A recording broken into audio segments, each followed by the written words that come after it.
만약 당신의 손주가 3년 동안 옥탑방에 버려진 채 살고 있었다면, 그 사실을 전혀 몰랐다면 어떤 기분이 드시겠습니까?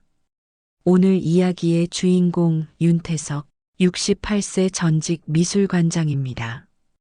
그는 딸의 추모 벽화를 철거하러 갔다가 그 벽화를 지키려는 두 아이를 만났습니다.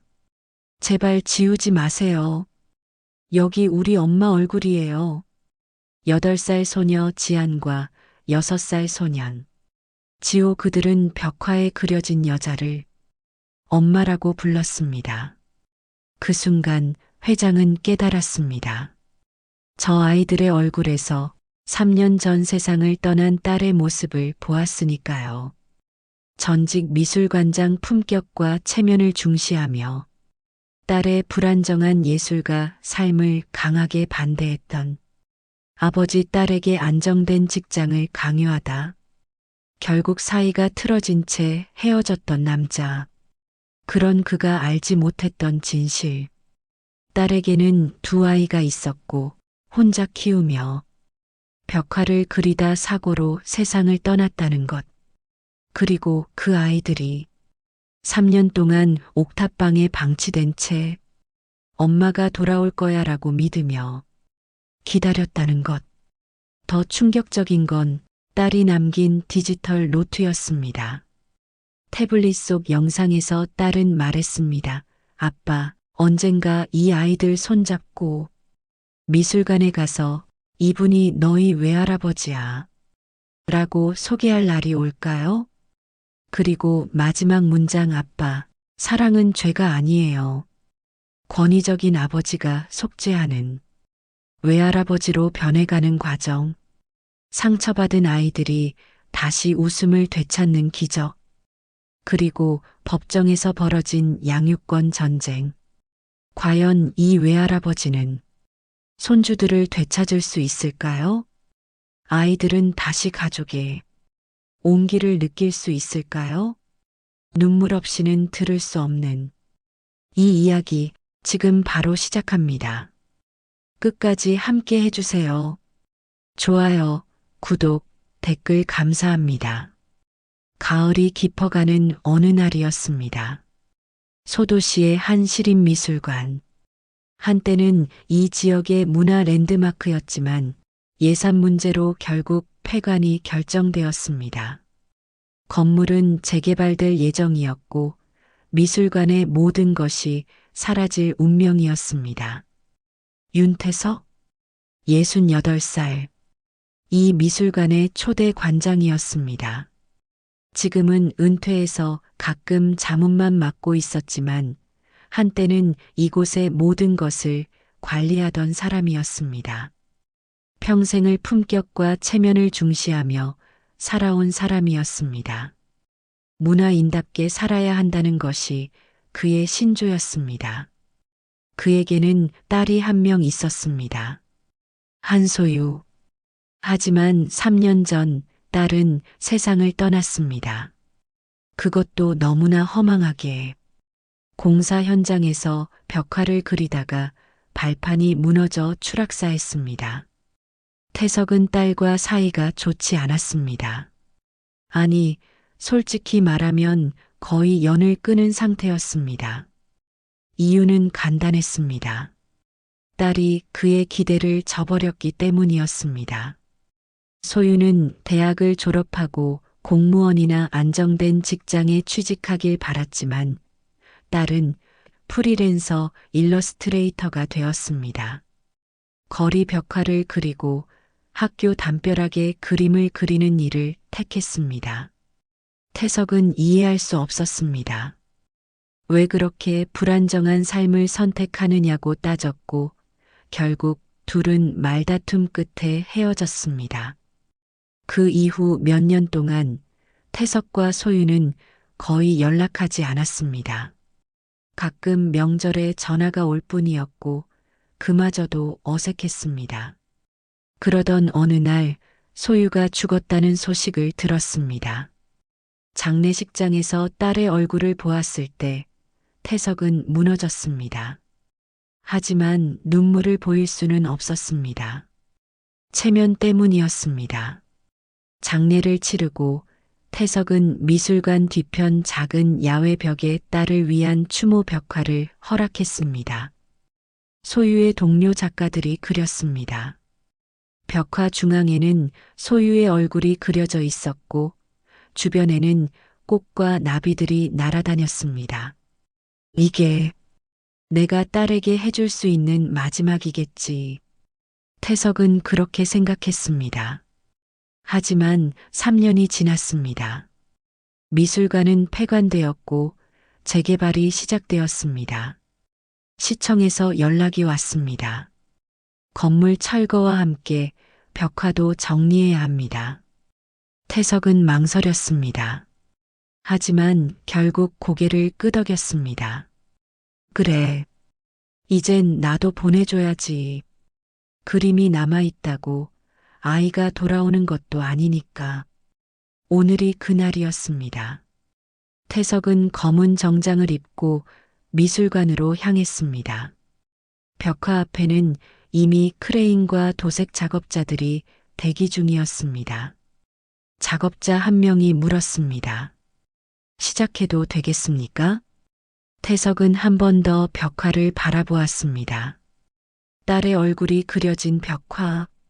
그는 천천히 고개를 끄덕이려 했습니다. 그때였습니다. 안 돼요. 지우면 안 돼요. 저 멀리서 아이의 목소리가 들렸습니다. 태석은 고개를 돌렸습니다.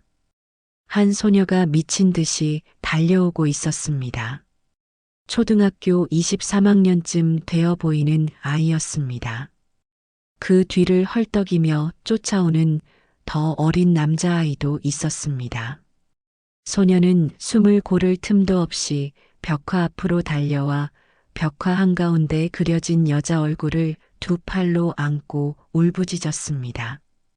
여기 우리 엄마 얼굴이에요. 이거 지우면 우리 엄마 진짜 사라져요. 제발이요. 작업자들은 당황해서 멈춰 섰습니다. 태석도 그 자리에서 얼어붙었습니다. 태석은 소녀를 자세히 쳐다보았습니다. 소녀의 눈빛, 얼굴선, 눈가의 웃음주름, 묘하게 익숙했습니다.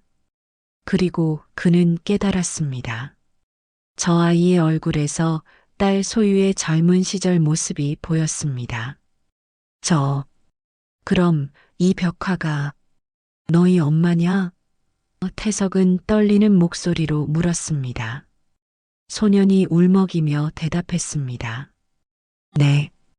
엄마가 여기 미술관에 그림 그리다. 하늘나라 같대요. 태석은 아무 말도 할 수 없었습니다. 머릿속이 하얘졌습니다. 소유에게 아이가 있었다고? 2명이나? 작업자가 물었습니다. 관장님, 어떻게 할까요? 태석은 겨우 정신을 차리고 말했습니다. 오늘은 그만두죠. 이 그림 함부로 지우면 안 될 것 같소. 작업자들은 고개를 끄덕이고 철수했습니다. 태석은 벽화 앞에 선 채 아이들을 바라보았습니다. 소녀는 여전히 벽화를 안고 있었고 소녀는 누나 옆에 서서 손을 잡고 있었습니다.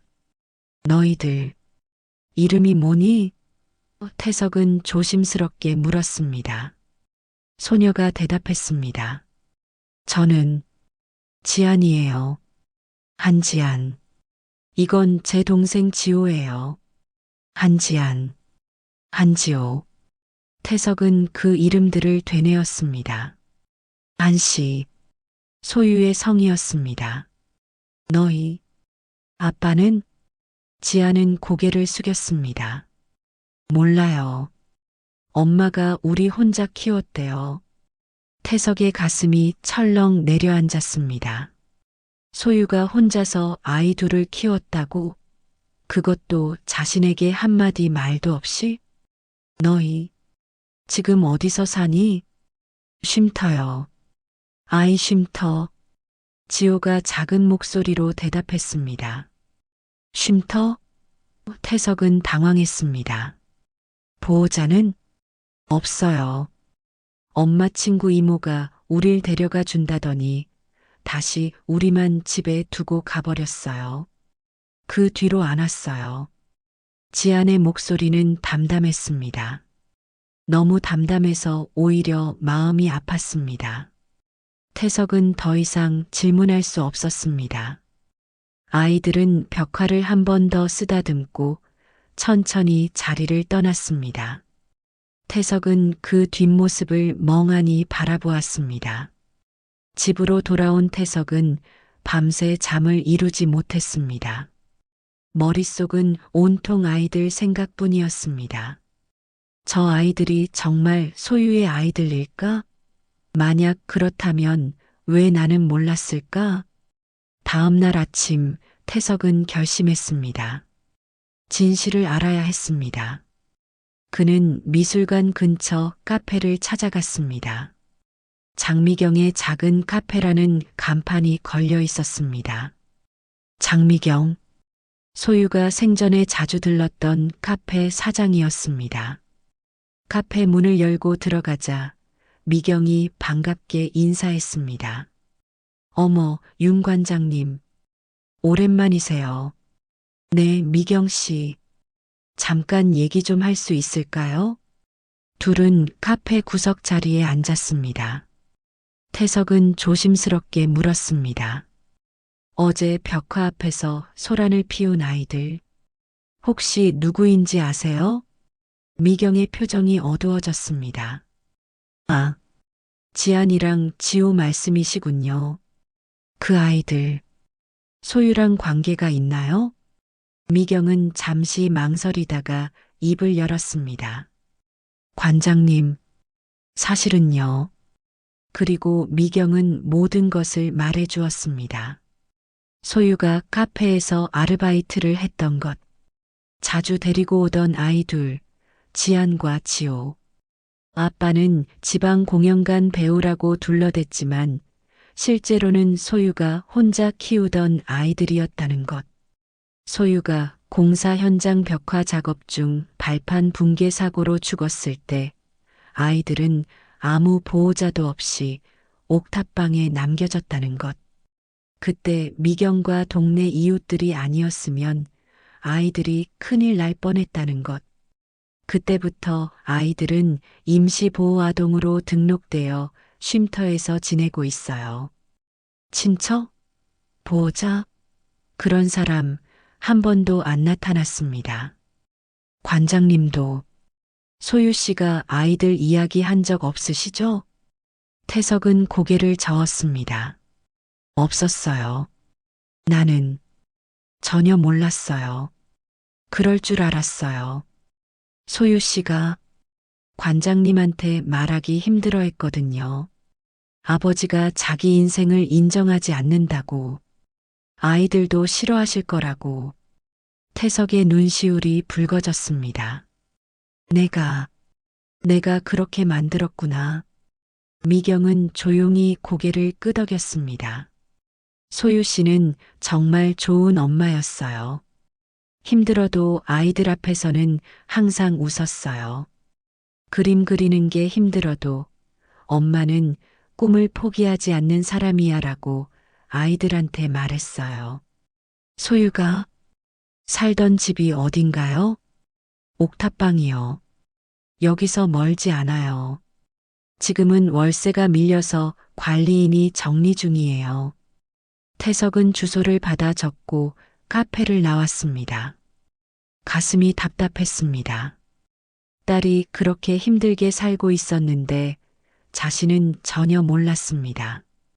아니, 알려고 하지 않았습니다. 옥탑방은 낡은 건물 꼭대기에 있었습니다. 관리인의 허락을 받고 안으로 들어갔습니다. 작은 방이었습니다. 낡은 이불, 색이 바랜 벽, 그리고 한쪽 구석에는 낡은 태블릿이 먼지 덮인 채 놓여 있었습니다. 태석은 태블릿을 집어들었습니다. 화면을 켜자 비밀번호를 묻는 창이 떴습니다. 태석은 자신의 생일을 눌러보았습니다. 놀랍게도 잠금이 풀렸습니다. 소유야, 내가 여전히 나를. 태블릿 안에는 수십 개의 폴더가 있었습니다. 그 중 하나 아이들 스케치라는 폴더가 눈에 들어왔습니다. 태석은 그것을 열었습니다. 안에는 수백 장의 그림이 있었습니다. 지안이 첫걸음을 떼던 날의 낙서, 지호가 잠든 얼굴을 그려둔 크로키, 우리 셋이 함께라는 제목의 작은 그림들. 태석은 하나하나 넘기며 눈물을 흘렸습니다. 딸이 얼마나 아이들을 사랑했는지 보였습니다. 또 다른 폴더에는 영상 메모들이 있었습니다. 태석은 첫 번째 영상을 재생했습니다. 화면에 소유가 나타났습니다. 카메라를 보고 말을 건네고 있었습니다. 아빠, 이 영상들 언젠가 꼭 보여드리고 싶었어요. 지안이랑 지호예요. 제 딸이고 아들이에요. 아빠한테 소개도 못하고 같이 밥도 못 먹고 미안해요. 소유는 잠시 말을 멈췄다가 다시 이어갔습니다.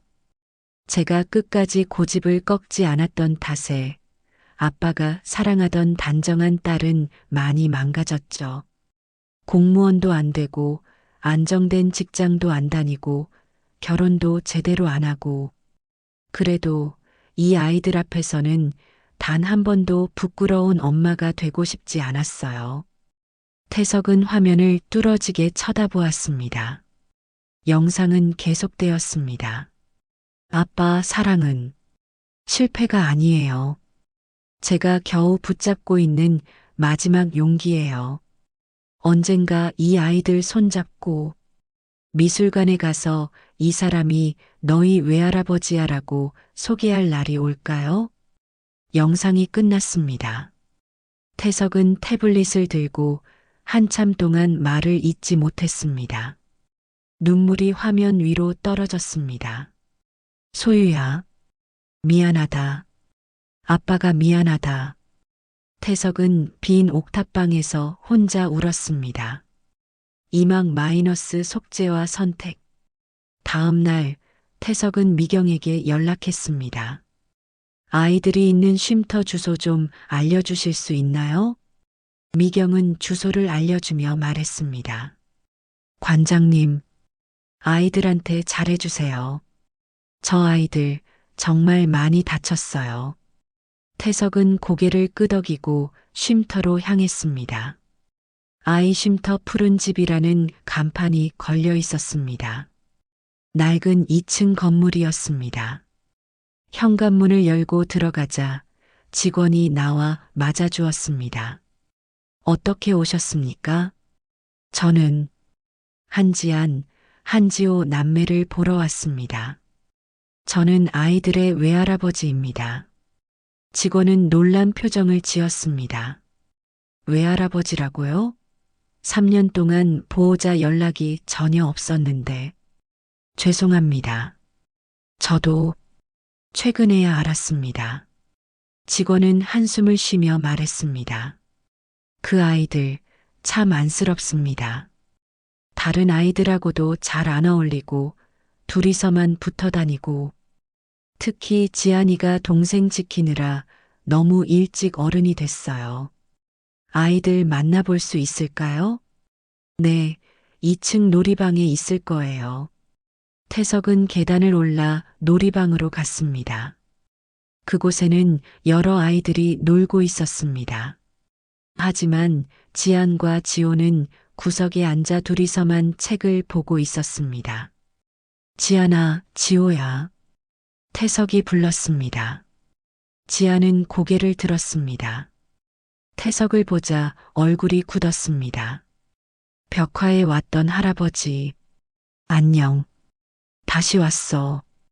왜요? 또 벽화 지우러 온 거예요? 지안의 목소리는 차갑습니다. 아니야. 오늘은 너희를 보러 왔어. 지안은 의심스러운 눈빛으로 태석을 바라보았습니다. 우리가 뭔데요? 할아버지랑 우리가 무슨 상관이에요? 태석은 가방에서 태블릿을 꺼냈습니다. 이거 너희 엄마 거야. 지안의 눈이 커졌습니다. 엄마 태블릿. 어떻게? 너희 엄마가 살던 집에서 찾았어. 그리고 여기 영상이 있어. 너희 이야기가 담긴 영상. 태석은 영상을 재생했습니다. 화면에 소유가 나타났습니다. 지안과 지호는 숨을 죽이고 화면을 바라보았습니다. 지안아, 지호야. 엄마가 혹시라도 갑자기 없어지면 꼭 미술관에 가봐. 거기 너희 외할아버지가 계셔. 아이들은 처음 듣는 말에 멍해졌습니다. 지안이 떨리는 목소리로 물었습니다. 외할아버지? 태석은 조심스럽게 고백했습니다. 그래, 그 사람이 바로 나다. 지안은 이를 악물며 되물었습니다. 그럼 왜 이제 왔어요? 엄마는 외할아버지한테 버림받았다고 했는데 우리 같은 애도 싫어한다고. 태석은 피하지 않았습니다. 맞아. 그게 사실이야. 할아버지가 너희 엄마를 밀어냈어. 엄마가 하고 싶은 일을 반대하고 결국 사이가 나빠졌지. 그래서 너희도 이런 시간을 겪게 된 거야. 그럼 이제 와서 뭐하러 왔어요? 지안의 목소리는 떨렸습니다. 늦었어도 여기서 멈추고 싶지 않아. 할아버지가 잘못한 거 이제라도 바로잡고 싶어? 지호가 작은 목소리로 물었습니다. 우리 할아버지랑 살 수 있어요? 그래. 할아버지가 꼭 그렇게 만들 거야. 지아는 여전히 믿지 못하겠다는 표정이었습니다. 어른들은 다 자기 말만 맞대요. 엄마 친구 이모도 우리 데리고 간다고 했는데 다시 버리고 갔어요. 태석은 무릎을 꿇고 아이들 눈높이에 맞췄습니다. 지안아, 할아버지는 약속할게. 매일 올게. 너희가 믿을 때까지. 진짜요? 진짜야. 그날부터 태석은 정말로 매일 쉼터를 찾았습니다. 아침에 가서 아이들과 함께 밥을 먹고, 오후에는 공원에 가서 놀고, 저녁에는 책을 읽어줬습니다. 처음에는 어색했습니다. 지아는 여전히 경계를 풀지 않았고, 지호는 누나 뒤에 숨어 있었습니다.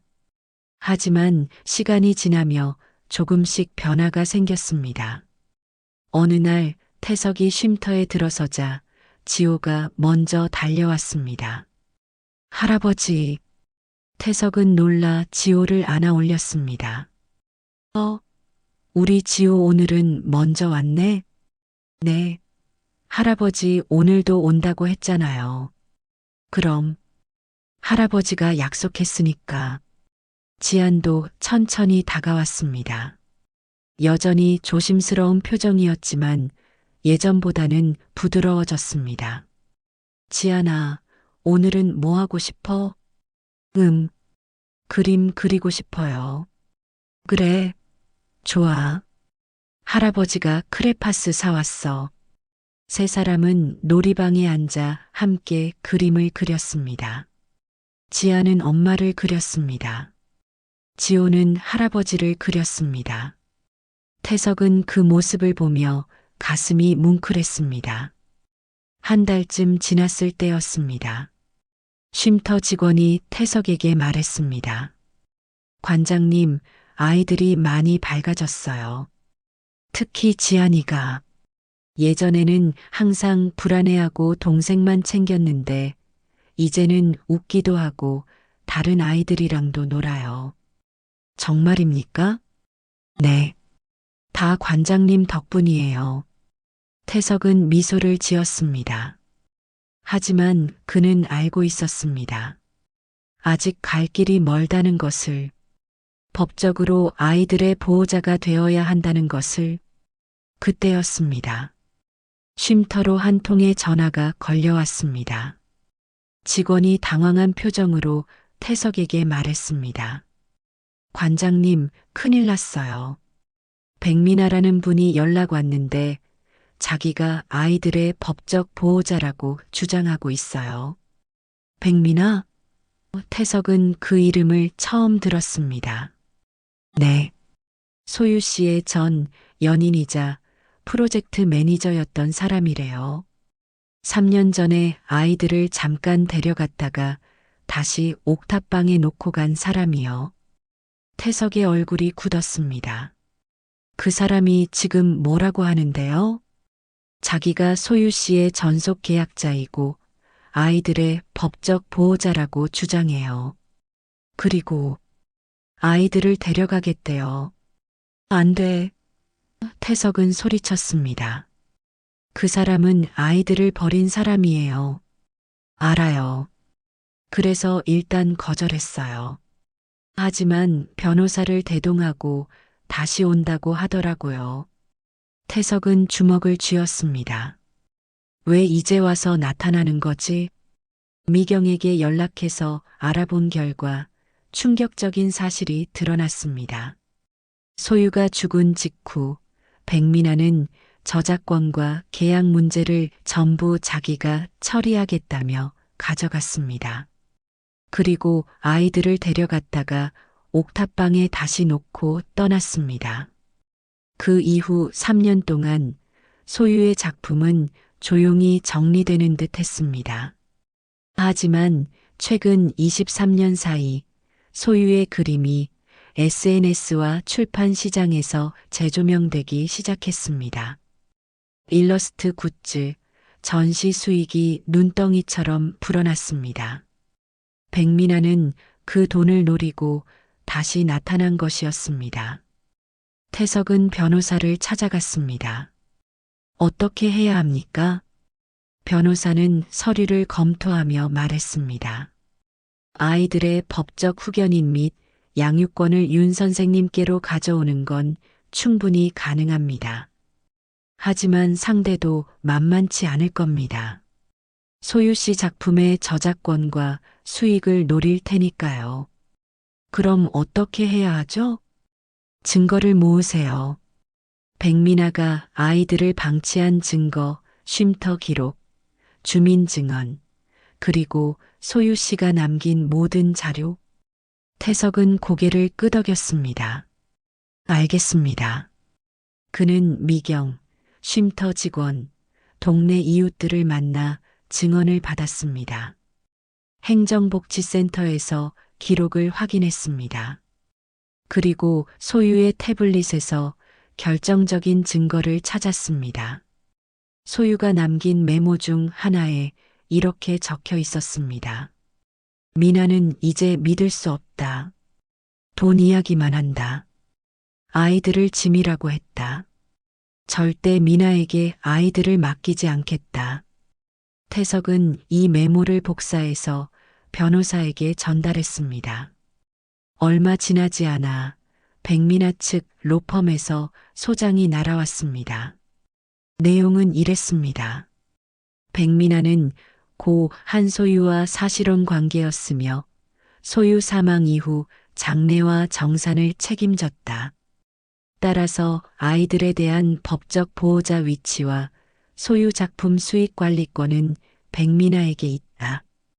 태석은 이를 읽고 분노했습니다. 사실혼 관계, 거짓말이야. 아이들을 버린 사람이. 변호사가 진정시켰습니다. 진정하세요. 우리도 맞소송을 준비하겠습니다. 증거는 충분합니다. 재판 날이 정해졌습니다. 태석은 아이들에게 말했습니다. 지아나, 지호야.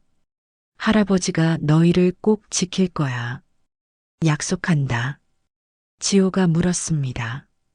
할아버지, 우리 정말 같이 살 수 있어요? 그래. 할아버지가 꼭 그렇게 만들 거야. 지아는 태석의 손을 꼭 잡았습니다. 할아버지, 믿을게요. 3막 사랑은 죄가 아니다. 재판날이 밝았습니다. 태석은 말끔한 정장을 입고 지안과 지호의 손을 잡고 법원에 들어섰습니다. 백민아는 직접 나오지 않고 대형 로펌 변호인만 출석했습니다. 판사가 재판을 시작했습니다. 오늘은 한지안, 한지호 두 아동의 양육권 및 후견인 지정에 관한 재판입니다. 먼저 아이들의 의사를 확인하겠습니다. 판사는 지안을 불렀습니다. 지안아, 앞으로 나와볼래? 지안은 떨리는 발걸음으로 앞으로 나갔습니다. 판사는 부드럽게 물었습니다. 지안아, 무섭지? 괜찮아.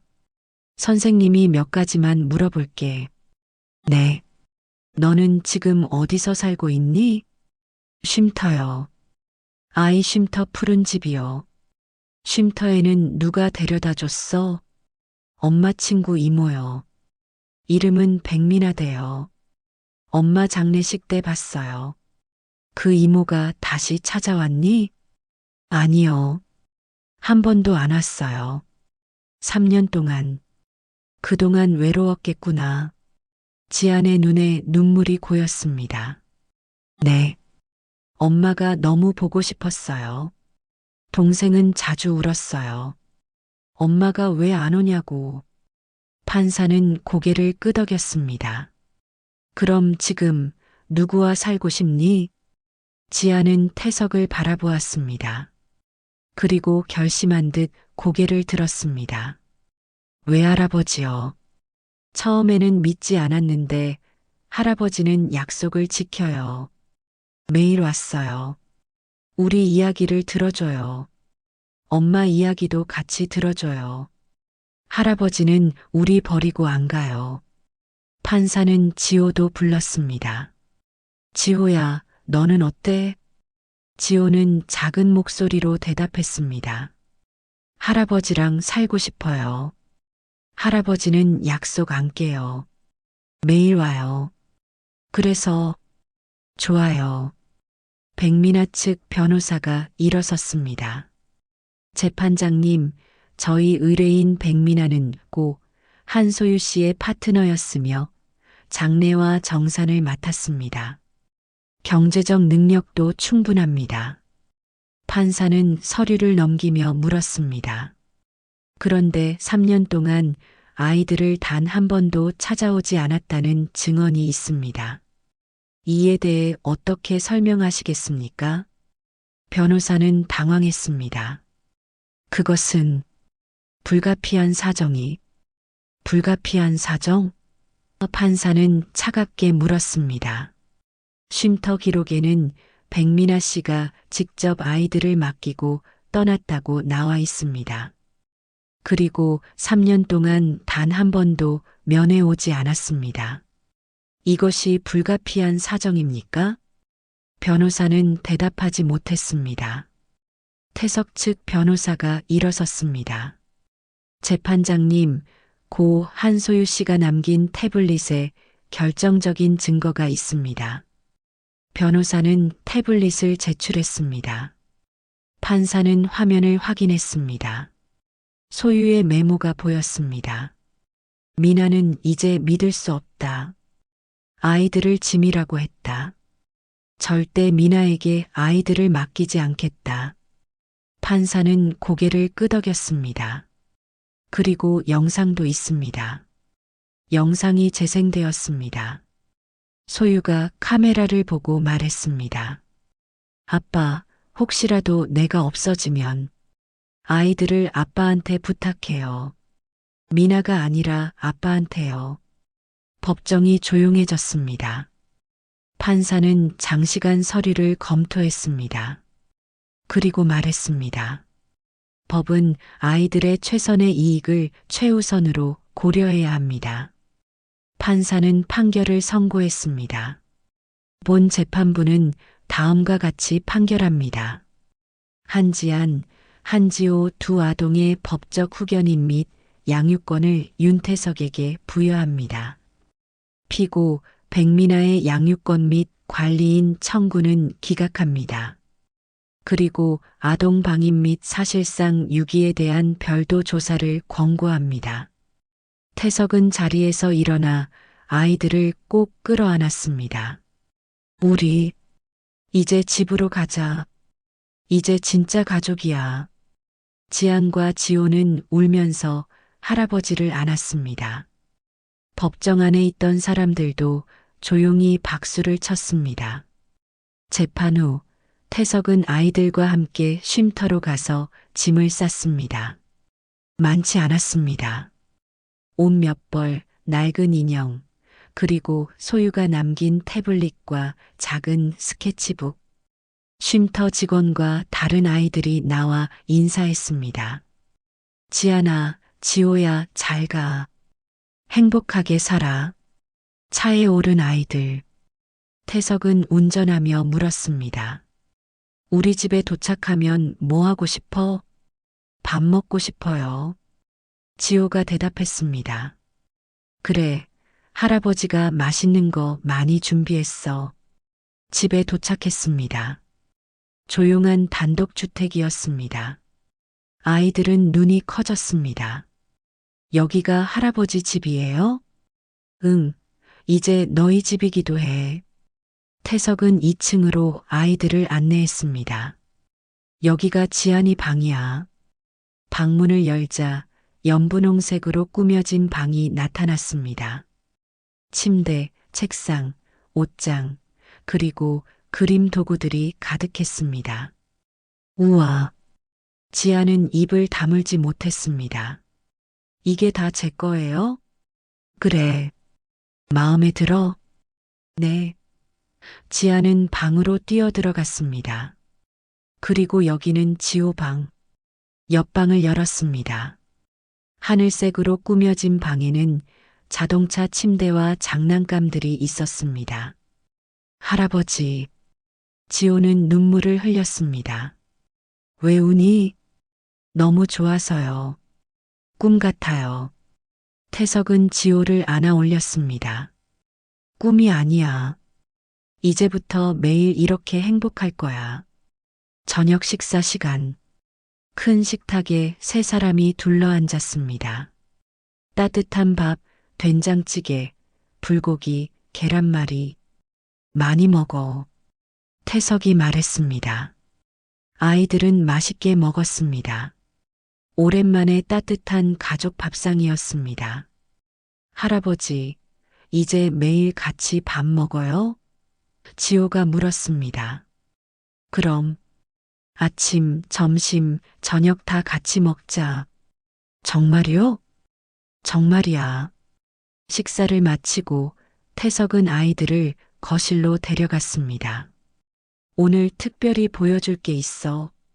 태석은 큰 상자를 꺼냈습니다. 안에는 소유의 그림들이 들어 있었습니다. 이건 너희 엄마가 그린 그림들이야. 할아버지가 모아뒀어. 지안과 지호는 그림을 하나하나 꺼내 보았습니다. 엄마의 그림이었습니다. 꽃, 나비, 아이들, 하늘. 엄마, 이거 다 그렸어요? 지안이 물었습니다. 그래. 너희 엄마는 정말 훌륭한 작가였어. 할아버지가 그걸 너무 늦게 알았지. 할아버지, 엄마 이야기 더 해줄 수 있어요? 물론이지. 할아버지가 아는 엄마 이야기 다 해줄게. 밤이 되었습니다. 아이들을 씻기고 잠옷을 입히고 침대에 눕혔습니다. 태석은 지안의 방에 먼저 들어갔습니다. 할아버지, 자기 전에 이야기 해줄 수 있어요? 지안이 물었습니다. 물론이지. 무슨 이야기 듣고 싶어? 엄마 어렸을 때 이야기요. 태석은 이불을 덮어주고 이야기를 시작했습니다. 너희 엄마는 어렸을 때부터 그림 그리는 걸 좋아했어.